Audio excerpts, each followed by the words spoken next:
This is Federalist 19, Part 3. I accidentally turned off the camera when I finished in Part 2. So this is Federalist Paper, Part 3. This is start of Paragraph 3. Out of this feudal system, which has itself many of the important features of a confederacy, has grown the federal system which constitutes the Germanic Empire.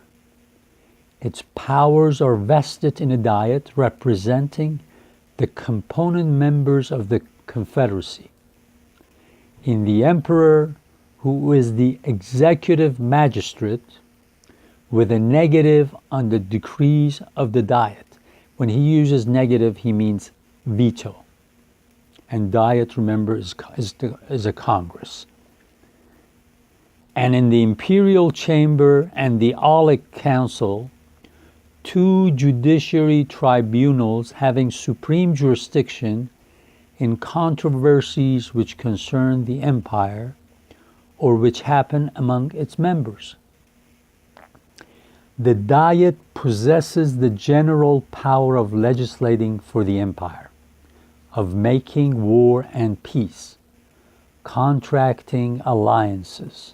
It's almost like making treaties, assessing quotas of troops and money, constructing fortresses, regulating coin, admitting new members, and subjecting disobedient members to the ban of the empire, by which the party is degraded from his sovereign rights and his possessions forfeited.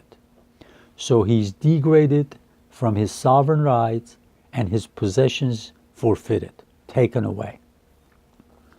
The members of the Confederacy are expressly restricted from entering into compacts prejudicial to the empire, which are not good for the empire, which work against the empire, from imposing tolls and duties on their mutual intercourse, commerce, without the consent of the emperor and the diet, from altering the value of money, from doing injustice to one another, or from affording assistance or retreat to disturbers of the public peace. And the ban is denounced against such as shall violate any of these restrictions.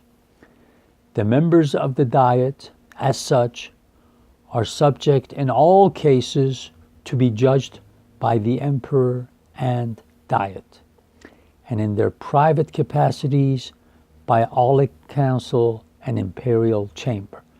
So he's going through how the division of power took place under the Germanic Empire. So when he's looking at the Germanic Empire, it's not really the ancient ones, but it's some of the modern ones that he's looking at. When he looks at things that are 2, 3, 4 centuries old, he talks about them as modern. But when he's looking at things that are 2,000 years old, then he considers them ancient. The prerogatives of the emperor are numerous. The most important of them are his exclusive right to make propositions to the Diet, to negative its resolutions, to veto its resolutions, to name ambassadors, to confer dignities and titles. Okay, this part, let me just make a note here. This is later on, you will notice that this is one of the very important parts of the U.S. Constitution and U.S. system, because it is specifically says in the Constitution that nobody can confer titles on people. And that's how they break away from their past, anything with British tradition. So remember, I told you this is important enough for me to repeat it here. One of the greatest things that happened when the settlers came to the what is now United States to the colonies, because there was so much land available, they could eventually do away with the law of primogeniture. Prime, first, geniture, just like genes, because in England, the tradition was for hundreds of years that all your land and state went to your firstborn son, not to the second or third. This way they would not be able to divide the land, and this way they could keep the family name and the title. And that's why you had these titles, lords and barons and duches and all these titles in Britain. It worked for them because Britain is a relatively small island. You can't grow land on an island, right? It's a limited amount of land. Because of that, because they didn't want the lands to be divided and then them losing their titles, they passed that law. They kept those titles. And this became something that was difficult to get rid of. But in what is now United States, thank God, there was so much land that they could actually not worry about running out of land. They figured everybody's going to have some land. So let's get rid of that law of primogeniture, and by giving everybody plenty of land, everybody has a chance to do better, make their life better. And as a result of that, this idea of democratic thinking, equality, fostered, grew. And this is one of the advantages that the large landmass of the United States has. And if you remember a couple of talks ago, I said I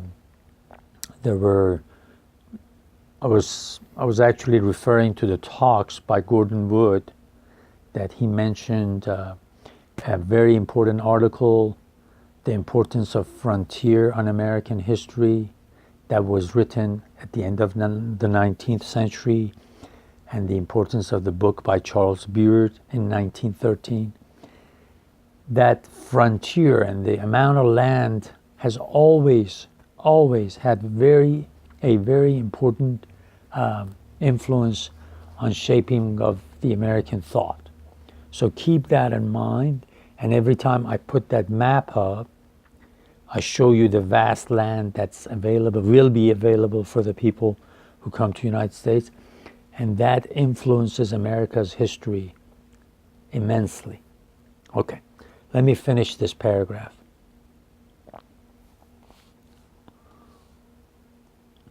To confer dignities and titles, to fill vacant electorates, to found universities, to grant privileges not injurious to the states of the empire, to receive and apply the public revenues, and generally to watch over the public safety. In certain cases, the electors form a council to him. In quality of emperor, he possesses no territory within the empire, nor receives any revenue for his support, revenue, income.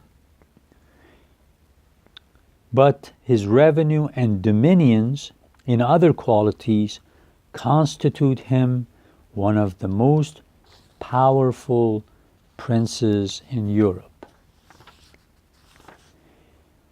From such a parade of constitutional powers in the representatives and head of this confederacy, the natural supposition would be that it must form an exception to the general character which belongs to its kindred system.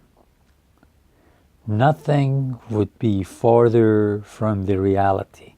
He says, with all these things that they have in Germanic Empire, the emperor does, you would assume that they will have a good system. But it says, nothing would be farther from the reality. That is not the case.